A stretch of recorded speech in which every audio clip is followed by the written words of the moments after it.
은혜 베푸시기를 원합니다. 여호와는 그 얼굴을 내게 향하여 드사 평강 주시기를 원하노라.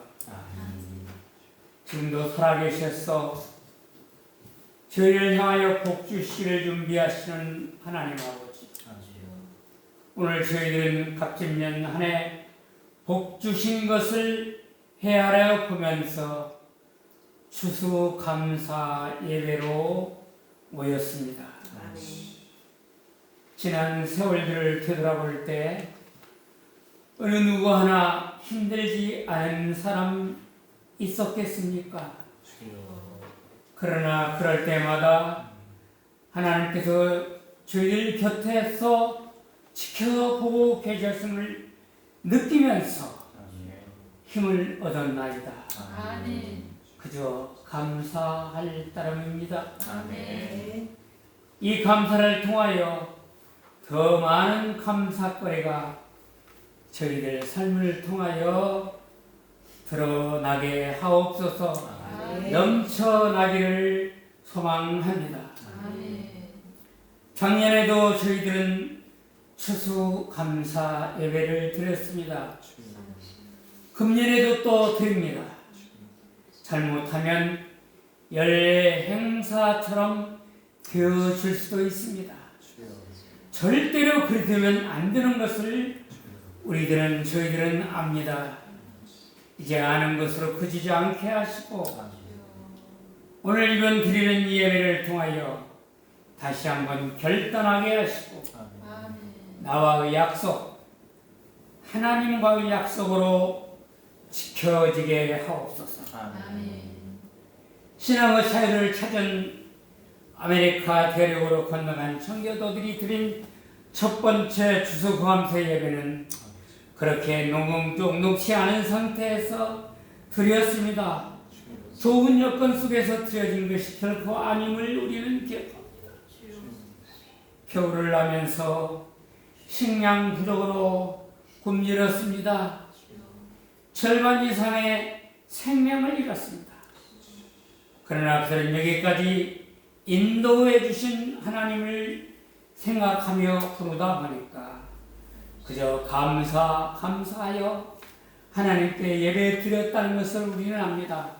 이 심령으로 오늘 모두 하나님께 예배하는 저희들의 심령으로 축복하시기를 소원합니다.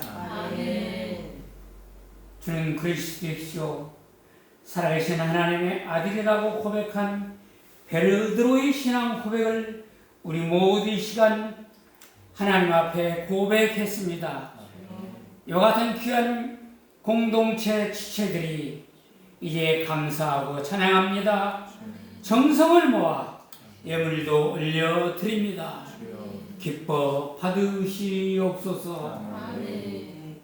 하나님의 계획하심으로 이곳에 강세원 하남교회를 세워주셨습니다. 요한계시록에 등장한 성원아 교회처럼 어려운 핍박 속에서도 참고 이기게 하옵소서.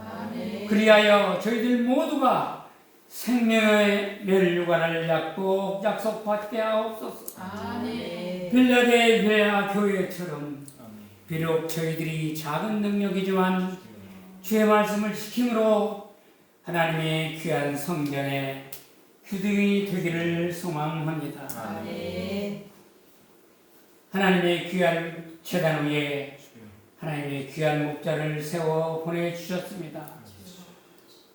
저희가 혹시 이 목자를 통하여 이 목자 이름 양이 되지 않을까 두려워싸우니 목자의 지팡이를 따라가게 하옵소서. 목자의 음성에 귀를 기울이게 하옵소서. 다음 주일은 저희들이 온 성도들이 함께 모여 기도하면서 초청 주일로 준비하고 있습니다. 하나님께서 준비하신 생명을 하나님의 귀한 전으로 불러 모아 주셔서 그들도 우리와 함께 생명의 멸류관을 받게 하옵소서. 예배의 모든 순서 위에 주님의 은총과 섭리가 있을 것을 믿사옵고 이 모든 말씀 주 예수 그리스도의 이름으로 감사하며 기도하옵나이다. 아멘.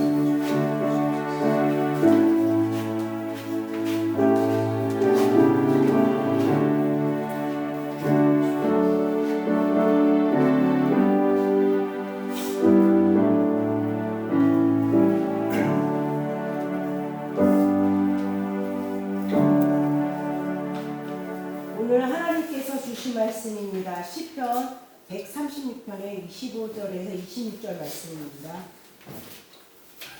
페이지로는 구약성경 903페이지입니다. 말씀 봉독해 드리겠습니다. 모든 육체에게 먹을 것을 주신 이에게 감사하라. 그 인자하심이 영원함이로다. 하늘의 하나님께 감사하라. 그 인자하심이 영원함이로다. 아멘.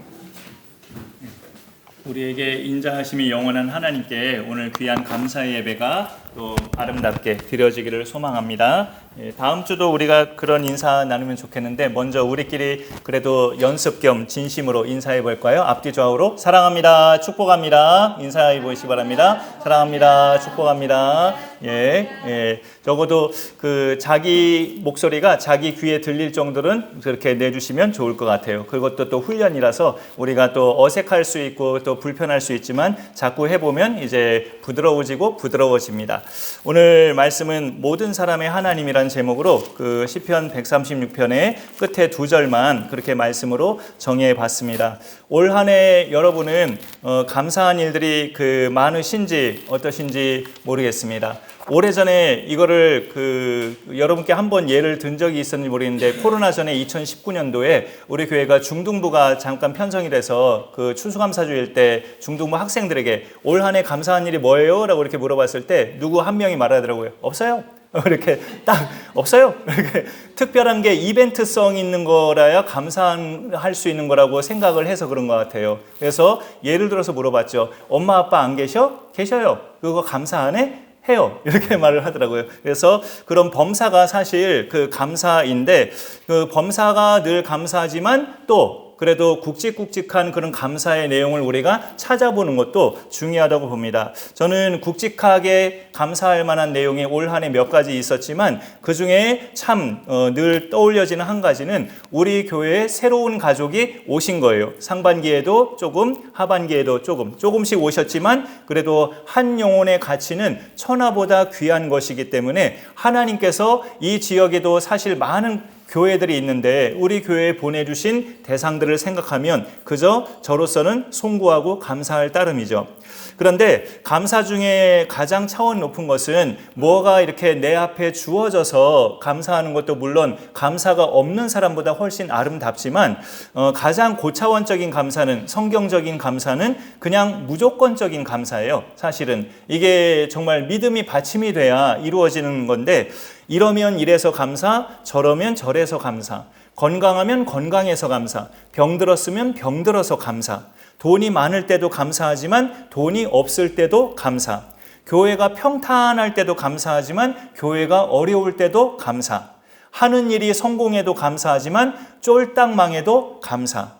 왜냐하면 우리의 믿음의 대상인 하나님은 그 모든 좋고 나쁜 그 결과를 다 상관없이 합력하여 선을 이루어 가시기 때문에 그래요.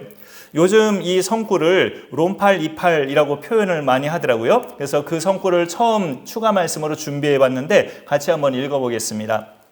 로마서 8장 28절이라 그렇게 롬팔이팔이라고 많이 이렇게 별칭을 붙여요. 같이 읽어봐요. 시작. 우리가 알거니와 하나님을 사랑하는 자 곧 그의 뜻대로 부르심을 입은 자들에게는 모든 것이 합력하여 선을 이루느니라.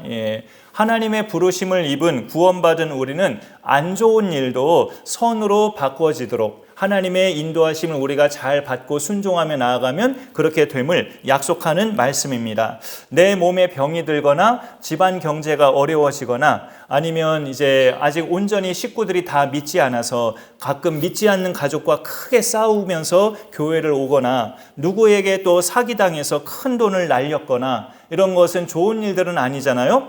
하지만 하나님 믿는 사람들은 그런 일도 합력하여 선을 이루도록 하나님이 인도하신단 말이죠. 그러니 우리는 이래도 감사, 저래도 감사. 그게 하나님에 대한 그런 믿음이 있다면 그런 감사를 할 수 있습니다. 오늘 말씀은 2절이지만 하나님이 어떤 분이신가가 이 안에 참 어찌 보면 여러 가지로 우리가 찾을 수도 있어요.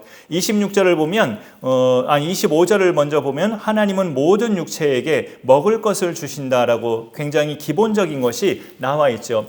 기본적인 것이고 1차적인 것 같지만 사람의 생명을 지켜주는 거죠. 먹을 것이 사람의 생명을 지켜주시는 그런 하나님이심을 볼 수 있습니다. 예수님을 보내셔서 우리에게 영생을 주시는 하나님이기도 하지만 이 세상에서 사는 동안에 날마다 평생 동안 먹을 것을 공급해 주셔서 우리의 생명을 또 지탱해 주시는 분이 하나님이라고 말씀하고 있죠. 시편은 구약 성경인데 구약 시대에 유일하게 하나님의 백성 그런 나라를 든다면 이스라엘이죠. 개인적으로는 또 이방인들도 어찌하다가 하나님을 만나서 구원받는 역사가 구약 시대에도 있었지만 한 나라를 딱 찝는다면 예수님 오시기 전까지는 이스라엘이라는 나라가 하나님의 백성이었어요. 전 세계에서 어찌 보면 그리스도가 오시기 전까지 아브라함의 후손인 이스라엘 자손을 하나님이 그렇게 택하셔서 당신의 거룩한 백성으로 삼으셨는데 그 이스라엘 자손이 모세 시대에 이집트, 애굽에서 노예처럼 고생하다가 모세를 통해서 이제 출애굽하게 하셨잖아요. 그들을 구원하셨단 말이죠.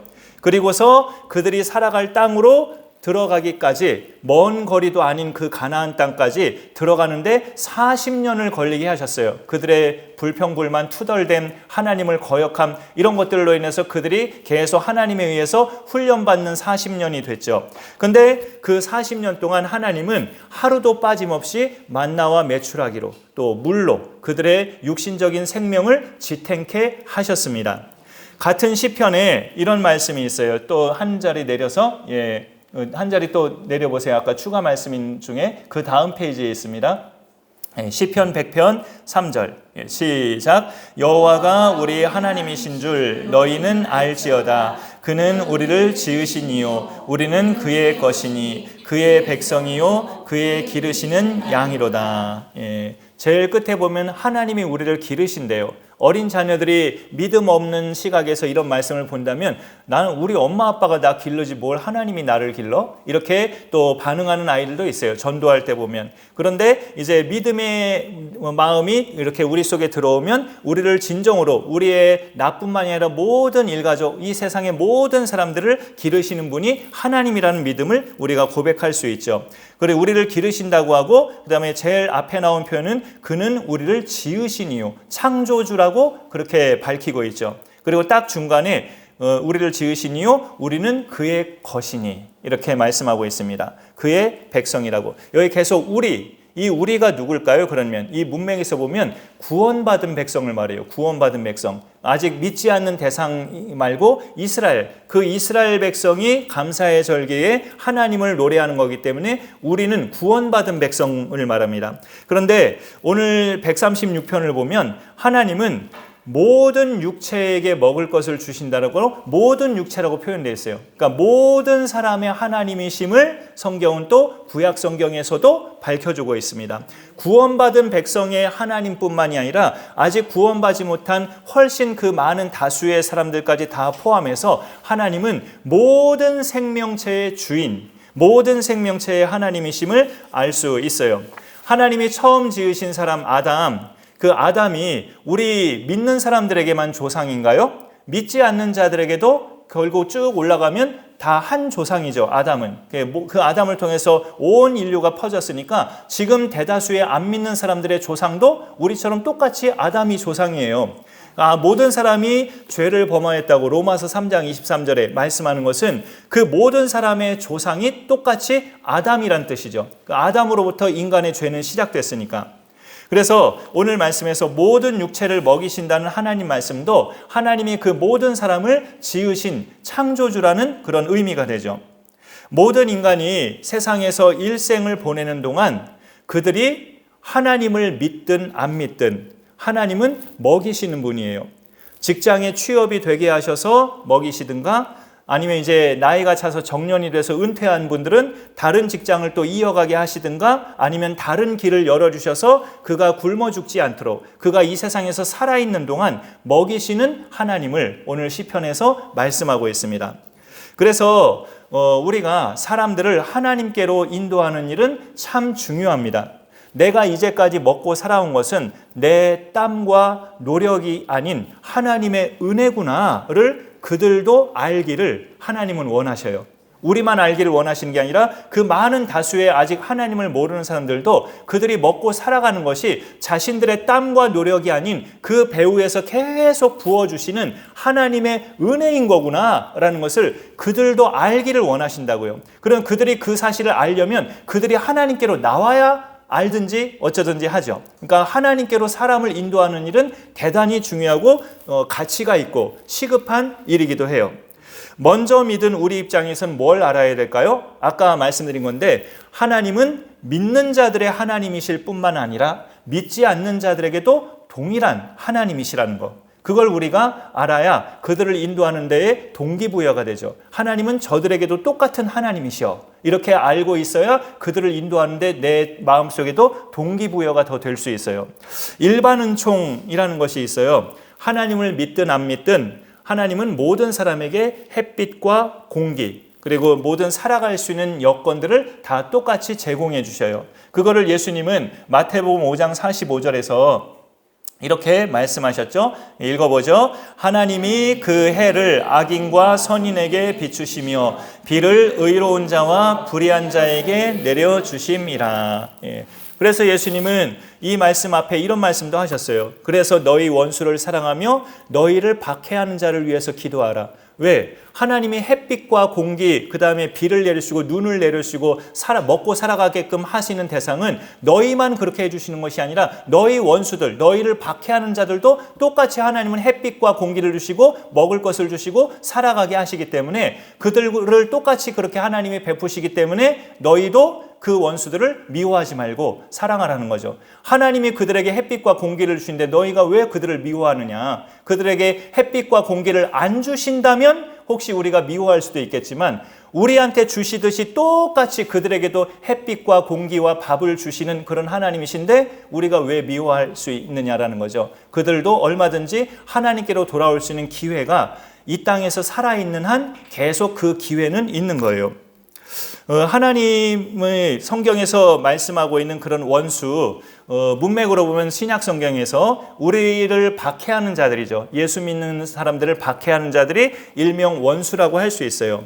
때로는 이게 좀 우리로선 부끄러운 이야기고 세상 사람들 앞에 공개하기 어려운 일이지만 같은 믿는 사람들끼리도 원수가 되기도 하죠. 특별히 이제 근데 더 부끄러운 이야기는 교회에서 직분이 더 중한 사람들끼리일수록 더 원수가 될 가능성이 높아요. 직분이 가벼웠을 땐 별로 그러지 않았는데 그게 인간의 참 아이러니한 모습이고 죄성이 담긴 그런 인간의 모습이에요. 근데 이제 성경 문맥에서 보면 같은 믿음의 동료들끼리보다는 예수하면 아주 진저리 치는, 예수하면 아주 경계 일으키면서 나한테 제발 그딴 소리 하지 말라고 아주 차갑게 반박하는 그런 대상들이 우리 믿는 자들 입장에서는 원수라면 원수인데 우리의 마음은 원수처럼 여기면 안 되죠. 사실은 그런 대상들을 위해서 기도하고 사랑하라고 예수님이 말씀하셨으니까. 왜냐하면 그들도 햇빛과 공기와 먹고 살아가는 은총은 똑같이 누리고 살고 있잖아요. 하나님께서 그들을 배제하지 않으시잖아요. 먹고 사는 것에 있어서는. 그러니까 똑같이 우리가 사랑하는 마음을 가져야 되죠. 하나님의 마음은 아직 일반 은총만 그렇게 누리고 있는 사람들도 우리처럼 특별 은총까지 누리기를 원하셔요. 특별 은총이 뭐냐? 구원의 은총이에요. 이 땅에 오신 예수 그리스도를 만나는 것. 그래서 구원받은 상태로 살아가면 하나님의 특별 은총을 받은 거죠. 이것과 관련해서 우리 예장 우리 보수교단에서는 하나님의 선택을 믿는 입장이기도 해요. 구원받을 사람과 구원받지 못할 사람을 하나님은 창세 전에 다 정하셨다. 그런 주장을 뒷받침할 만한 성경 말씀도 에베소서에 있기는 해요. 하지만 또 그에 못지않게 하나님은 모든 사람이 구원받기를 원하신다는 말씀도 꽤 많아요. 그런 류의 말씀도. 이 말씀이 대표적인데 마지막 추가 말씀 같이 한번 보겠습니다. 시작. 주께서는 너희를 대하여 오래 참으사 아무도 멸망하지 아니하고 다 회개하기에 이르기를 원하시느니라.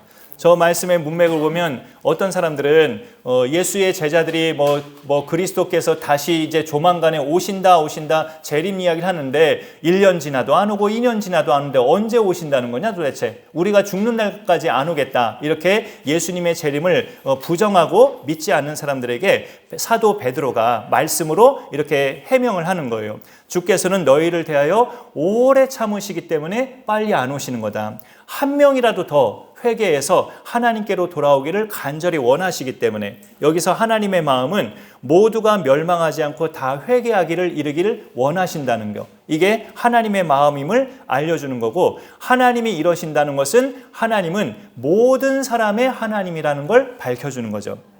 아직 일반 은총만 누리면서 살고 있는 구원의 은총까지 이르지 못한 수많은 사람들도 우리처럼 구원의 은총까지 누리며 그렇게 천국복을 누리며 살기를 하나님은 원하셔요.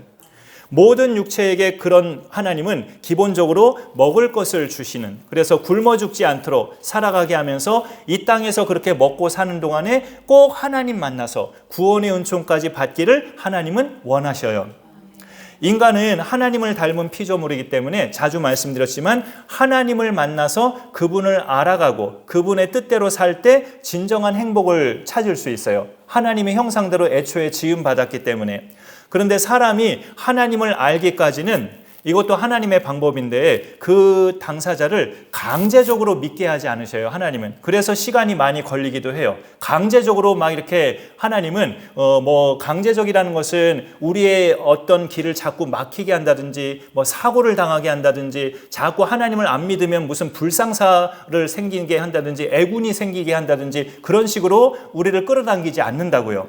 그래서 그 시간이 많이 걸리는데, 그래도 그가 민감하게 발견한다면 그 주변에서 자기가 지금까지 살아온 동안에 여러 사람을 통해서 또 여러 가지 방법을 통해 계속 하나님을 알 수 있는 기회가 있었어요, 분명히. 그 모든 아직까지 하나님께 나오지 않은 사람들도 자기 주변에 믿는 사람들이나 여러 가지 환경을 통해서 하나님을 알 수 있을 만한 기회가 계속 주어졌다고요. 자기들만 모르는 것뿐이지. 그런데 사람의 마음은 완악해서 그렇게 여러 번 기회가 주어졌어도, 하나님을 알 만한 기회가 주어졌어도 쉽게 깨닫지 못하는 게 또 인간이에요. 깨달을 때까지 하나님은 기다리시는데, 그거를 오늘 말씀에서 표현하기를 그분의 인자하심이라고 말해요. 그분의 그 인자하심이 영원함이로다. 인자하심은 쉽게 말해서 사랑이에요. 하나님의 사랑.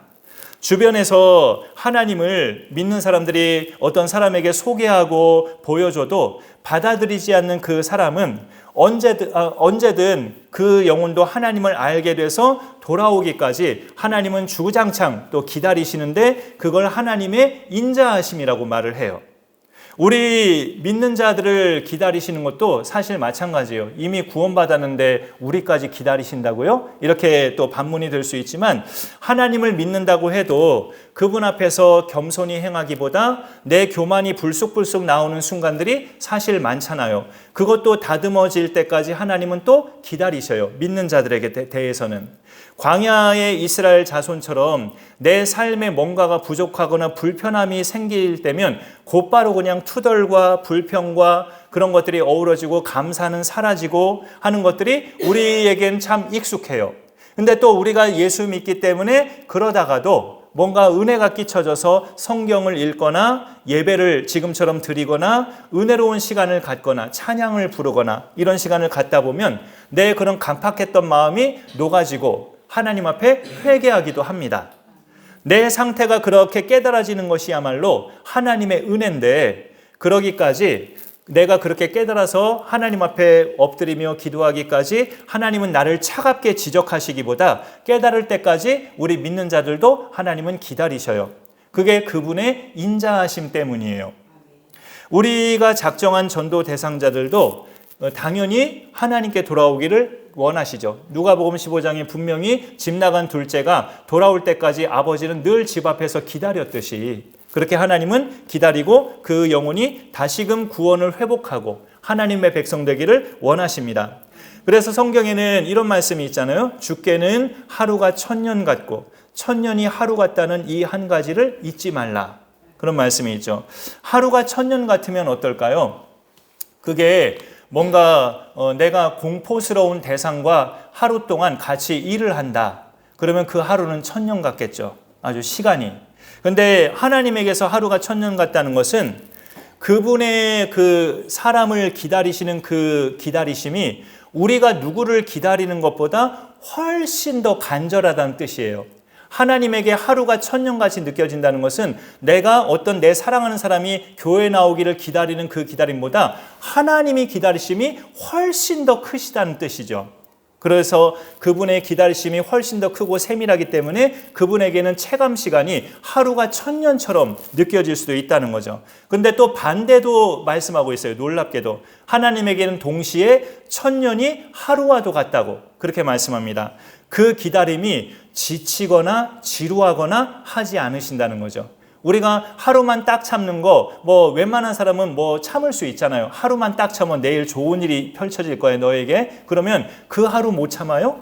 대부분 참죠. 그런데 하나님께는 1000년의 긴 세월도 하루같이 느껴지시기도 한대요. 그러면 하나님의 참으심은 지루하거나 지치거나 힘들거나 그러지 않으신다는 거예요. 얼마든지 계속 그 영혼들이 돌아올 때까지 기다리신다는 거죠. 그런 넉넉함을 표현하는 말씀입니다. 오늘 말씀에서 명령은 뭐냐?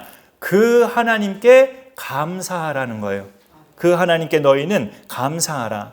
시편 이 136편에 2절만 오늘 본문으로 정했지만 이 136편에는 26절, 1절부터 26절까지 26절은 다 감사하라, 감사하라, 감사하라 명령이 한 번씩 다 있어요. 그런데 여러분 성경도 그럴 거예요. 자세히 보시면 4절부터 25절까지는 감사하라가 작은 글씨로 나와 있어요. 조금 작은 글씨로. 4절부터 25절까지는 감사하라가 넣어져 있는데 갑자기 확 작은 글씨로 되어 있어요. 이거는 제가 배울 때 원본에는 없다는 뜻으로 배웠어요. 원본에는 이렇게 구구절절 없는데 번역본으로 할 때 감사하라를 삽입한 것이다. 그래서 작은 글씨가 된 것이다. 그렇게 되어 있는데 하지만 마지막 절은 또 보세요. 다시 1, 2, 3절은 원형으로 큰 절로 큰 사이즈로 감사하라 글자가 되어 있는데 마지막 절도 다시 큰 사이즈로 감사하라가 커졌죠. 회복이 됐어요. 원본에도 이 감사하라가 있다는 뜻이죠. 마지막 절은 하늘의 하나님께 감사하라.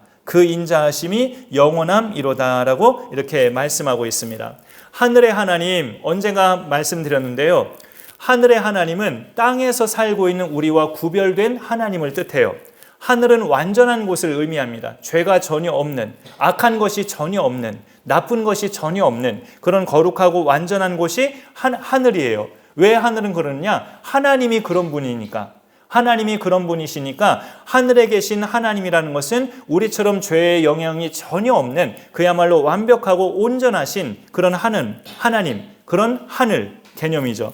반면에 땅에 살고 있는 우리는 어떻습니까? 늘 죄를 달고 살고 불완전해서 날마다 후회하고 그래서 우리 스스로는 감히 하나님께 나아갈 수 없는 그런 인생들이 바로 우리예요. 그런데 하나님은 그렇게 완전하신 흠없고 거룩하신 하늘에 계시면서도 더럽고 냄새나고 죄 많은 이 땅에 살고 있는 우리를 버리지 않으시고 그 당신이 직접 몸으로 이 세상에 오셨다는 거죠. 파격적인 은혜입니다. 이게 예수님을 보내셔서 죄로부터 구원받는 길을 열어주셨다는 점에서 하나님은 그 인자하심이 영원한 분 맞아요. 하나님의 그런 결정은 내가 가진 전부를 하나님께 드려도 아깝지 않을 만큼 엄청난 그런 은혜를 우리는 받은 겁니다. 하나님이 보내신 예수님을 믿을 때 우리는 예수님을 가진 사람이 되고 예수님을 가진 것은 천국을 소유한 것과 같다고 말씀하고 있어요. 마치 밭에 감추인 보화와 같다고 그 예수님이 천국 비유에서 말씀하셨죠. 밭에서 일하다가 그 보화를, 누군가가 옛날에 전쟁 중에 피난 가다가 이 땅에 내가 보화를 숨겨놔야겠다고 숨겨놨는데 찾으러 오지 못한 것일 수 있어요. 배경에 보면 그런 설명들이 있죠. 전쟁이 잦았던 이스라엘 땅에 그렇게 보화를 숨겨둘 때 땅속에 숨겨두면 아무도 못 찾으니까 부자인 사람들이 그렇게 숨겨뒀는데 그 찾지 못하고 죽었다든가 아니면 이렇게 어떻게 잊어버렸다든가 그런 상황이 되는 거죠. 그런데 우연히 밭에서 일하던 소작인이 그 밭에서 주인의 밭에서 이렇게 품을 받고 월급을 받고 일을 하다가 그 보화를 발견한 거예요. 그 옛날에 어떤 부자가 숨겨놓은 그 보화를 발견하고 누가 보는 사람 없는가 확인하고 즉시 또 그 보화를 감춰서 어떻게 움직입니까? 자기 소유를 다 팔아서 그 밭을 사죠. 자기가 그 밭을 사요. 자기의 모든 전 재산 다 팔아서 그 주인에게 주고 그 주인의 밭을 자기가 삽니다. 그 밭만 있어서 그것을 살까요? 그 밭 속에 숨겨진 보화 때문에 그렇게 목숨 걸고 산 거잖아요. 그 보화가 마치 천국이다. 천국은 마치 그 보화와 같다라고 예수님이 말씀하시는 건데, 천국을 소유한 사람은 자기 모든 것을 예수님께 다 드려도 아깝지 않을 진품을 소유했다는 뜻이에요. 우리가 예수님 믿으면 천국을 소유한 사람인데 가장 절대적인 진품을 소유했기 때문에 다른 모든 것에 있어서는 아깝지 않을 인생으로 살고 있다는 이야기죠. 하나님께서 우리에게 보내신 독생자 예수님을 우리가 가지면 우리는 평생의 전부를 가진 겁니다. 근데 그 말은 예수님이 우리 인생의 전부니까 그럼 우리는 예수 믿는 사람은 먹을 것도 필요 없고 입을 것도 필요 없고 잠잘 것도 필요 없는가? 그런 것이 아니고 예수님이 내 인생의 전부라는 그 고백은 그분을 향한 나의 믿음이에요. 나를 구원하신 주님은 내 인생의 주님이고 나는 그가 없이는 살 수 없다. 그런 고백이죠. 이런 고백이 바로 내 믿음의 고백인데, 하나님이 우리를 보실 때 기뻐하시는 것은 우리의 그 믿음이에요. 우리의 잘생긴 얼굴, 이렇게 좋은 몸매, 아니면 또 열심히 돈 버는 그런 성실함, 아니면 우리 가족 꾸리며 행복하게 살아가는 그런 아름다운 모습, 이런 것들도 하나님이 부수적으로 기뻐하실 수 있지만, 나를 보실 때 하나님이 기뻐하시는 것은 내 속에 있는 믿음이에요. 하나님을 신뢰하는 믿음. 그 믿음을 가지고 우리가 살아갈 때 우리는 그 예수님에 대한 그런 믿음, 그 예수님을 가졌다는 것에 대해서 다른 것에 대한 걱정과 염려를 완전하게 내려놓을 수 있는 것이 바로 그 믿음이에요.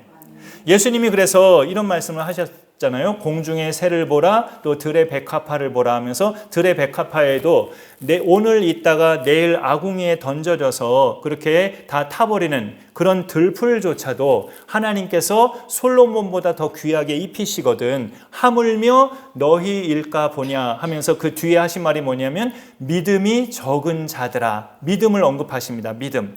먹고 사는 일로 걱정하는 사람들에게 예수님은 믿음을 언급하셔요. 믿음이 적은 자들아, 믿음을 가지라고. 우리가 많은 돈을 못 벌어도 하나님 말씀을 믿는 믿음으로 살아가면 우리의 먹고 살아가는 길은 하나님께서 늘 그때그때마다 열어주셔요. 오늘 말씀 25절에 모든 육체에게 먹을 것을 주시니라고 하나님을 그렇게 소개하잖아요. 이거는 그 모든 사람의 일생 동안이란 뜻이에요.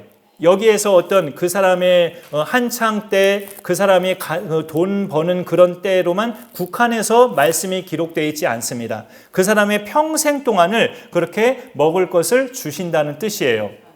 우리의 일생을 또 보면 우리의 일생도 그렇잖아요. 우리가 나면서부터 직장생활을 한 건 아니잖아요. 엄마 뱃속에 나올 때부터 직장생활을 한 사람은 없죠. 어느 정도 빨라도 한 20대 들어서부터 직장생활을 하신 거잖아요. 그리고 늦게 그만두어서 한 70대 중반쯤에 그만둔다 해도, 그렇게 길게 간다 해도 한 50년이에요. 우리가 돈 버는 세월은. 요즘에 이제 수명이 길어져서 90대에서 100세까지 살아도 그 일생에서 딱 절반 기간 동안만 우리는 일하면서 사는 거예요. 그 40-50년도 근데 그렇게 절반 정도 인생에 돈을 버는 그 세월도 내내 잘 버는가? 그것도 아니잖아요. 한창 잘 버는 때가 있었죠. 이보다 더 젊을 때. 한창 잘 버는 때가 있지만 나이가 들어갈수록 대부분의 사람들은 재벌이 아닌 이상 한창 때보단 적게 벌죠. 여러분 앞에서 좀 외람된 말씀이지만 저는 부목사 시절에 제가 담임 목사가 되면 더 많은 수입이 생길 줄 알았어요. 근데 담임 목회 12년 동안 하면서 부목사 때보다 수입이 더 많았던 순간은 단 한순간도 없었어요, 사실은. 그런데도 이렇게 살게 하셔요, 하나님이. 이런 믿음을 가지는 것이 중요하다는 이야기죠. 노후 대책이 또 중요하지만 여러분 생각할 땐 나의 노후 대책이 충분하지 못하더라도 하나님의 인도하심을 잘 따르면 하나님은 인도하심을 따르는 그 믿음의 사람들을 살아가게 하십니다. 노후 대책보다 훨씬 중요한 것이 사후 대책이에요. 우리의 노후는 불과 3, 40년, 60부터 노후라고 생각한다. 요즘에 60이 노후는 아니지만 그렇게 잡는다 해도 100살까지면 불과 40년이에요. 그 정도로 노후는 잠깐인데 사후는 영원합니다. 죽음 후의 세계는 영원해요. 근데 그 사후를 어디에서 영원히 살아갈 것인가는 이 땅에서 그 사람이 예수님을 만났는가 못 만났는가에 따라서 확연히 달라지죠. 우리와 우리의 전도 대상자들과 모두가 살아계신 하나님과 함께 천국에서 영생할 수 있기를 우리가 기도해야 돼요. 왜냐하면 하나님은 믿는 자들의 하나님일 뿐만이 아니라 모두의 하나님이시기 때문에, 모든 육체에게 먹을 것을 주시는 하나님이시기 때문에 하나님의 마음은 그 모든 영혼들이 당신께로 돌아오기를 소망하시고 원하십니다. 그 역할을 먼저 믿은 사람들에게 사실상 맡겼고요. 그럼 믿음으로 감당하면 하나님께서 일하십니다. 이 땅에서 사는 동안에 우리와 우리의 사랑하는 전도 대상자들 모두가 예수님 만나는 그런 귀한 복이 있기를 간절히 축원합니다. 오늘 또 봉헌 찬양 같이 하면서 우리 봉헌하겠는데요. 손경민 목사님의 작사 작곡인 신곡이 있어요. 보통 듣기만 많이 들어봤고 불러본 적은 저도 없는데 감사라는